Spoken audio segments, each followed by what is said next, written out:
Good morning, Digit fam. Adam Doud here, bringing you another dose of tech and tomfoolery on this, the second day of the week. We've got the monthly coming up at the end of the week. We've got an Android Authority podcast coming up. We've got a SoundGuys podcast coming up. So overall, Adam is going to be busy. And speaking of busy, the subject of our top story is quite busy as well. So let's dive right in. It is January 28th, 2020, and this is your Digit Daily. Motorola isn't one of the sexiest names in the smartphone industry. It's more like that old reliable friend that's always been there, the shoulder you cry on, the one you tell all your secrets to. In the meantime, Motorola is secretly crushing on you and just doesn't have the courage to tell you that you're all it's ever wanted. Wait, I might be thinking of a Freddie Prinze Jr. movie. Sorry about that. But with the recent relaunch of the Moto Razr, Moto is starting to get headlines again, and it seems determined to keep them because in addition to the Razr launching on February 6th, we've also got an official invitation to the Motorola show at MWC on February 23rd. Coincidentally, Motorola President Sergio Buniac said in December that it plans to launch a premium flagship in early 2020. Well, MWC is early 2020. How about that? This flagship will tote the Snapdragon 865 and very likely have 5G capabilities. Of course, this is Moto, and Moto has a long history of Verizon partnerships and exclusives, so we'll likely see the millimeter wave variant of 5G before we see Sub-6. We also heard that Moto will launch a device on the Snapdragon 765 platform, presumably also toting 5G. Getting back to the flagship, rumors suggest that it will be called the Motorola Edge Plus. Great. Another plus name. But this is good news because it has been years since Motorola launched anything that could be called a flagship. August of 2017 to be exact, when we first saw the Moto Z2 Force with its unbreakable screen, and boy did I put that phone through hell.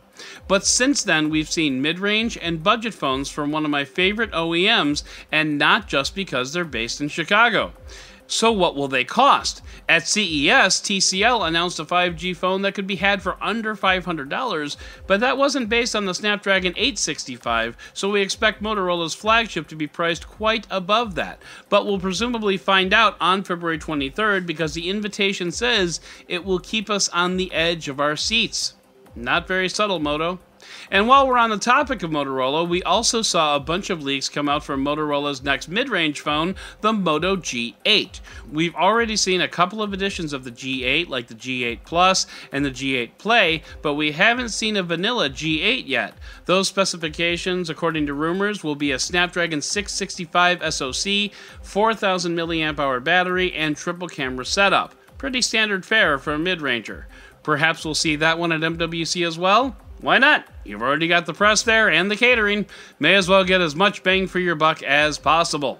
So we'll soon have Motos coming out of our ears, which is great. I've been waiting for Moto to get back into the OEM powerhouse game for some time now, and 2020 is shaping up to be a good year.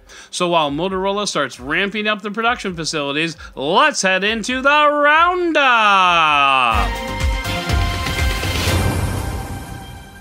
This is just a quick PSA, but Amazon's Echo Buds are on sale for a whopping $40 off at just $89.99 right now. These are some of the best true wireless earbuds you can get right now. They've got the SoundGuys seal of approval, which is good enough for me. The always-on Alexa is great if you want to buy something or know what the weather is and literally nothing else, but if you're in the market, these are a steal right now. Android Authority takes a look at the top Android competitors that tried and failed over the past decade or so. The list is notable, containing names like BlackBerry 10, WebOS, Firefox OS, and Windows 10 Mobile. And as you read over the list, you keep coming back to one basic missing feature in all of them: apps.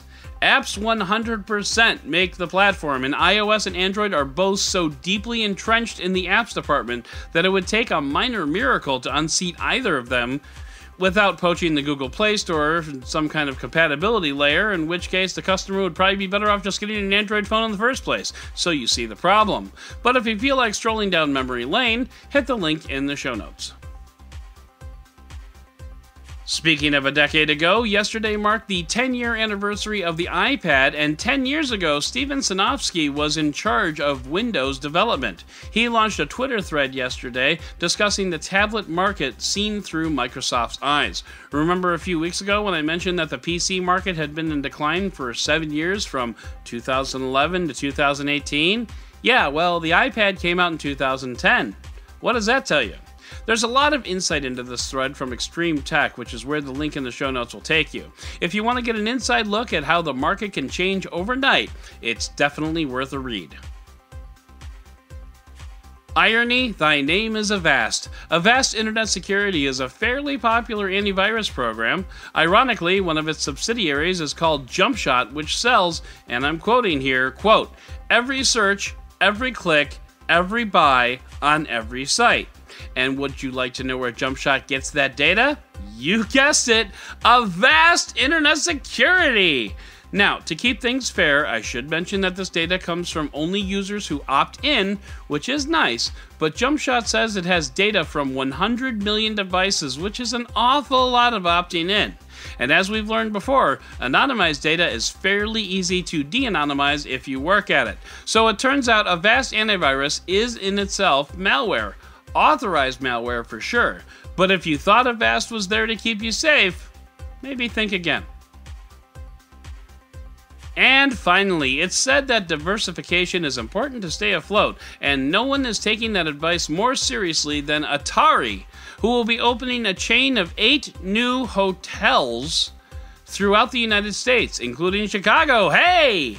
According to Atari, these hotels will bring, quote, fully immersive experiences for every age and gaming ability, including the latest in VR and AR, which sounds really great. In theory. I'm just curious as to how long that novelty will last. Don't get me wrong, there is room in the hotel industry for another player.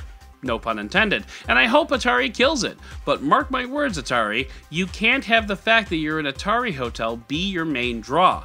Pricing, comfort, amenities, service personnel, rewards programs, that's what will drive your success, not VR headsets. But those will help, and yes, I will stay in an Atari hotel someday. It's just a question of whether or not I'll stay in an Atari hotel more than once. So that's going to do it for today's Digit Daily. If you'd like to learn more about any of these stories, check out the links in the show notes and subscribe to our daily newsletter on Digit.com. And if you like what you heard, subscribe, leave a review, and don't forget to tell your friends about DigitDailyPod.com. Once again, I'm Adam Doud, Dead Technology on Twitter, and we'll talk again tomorrow.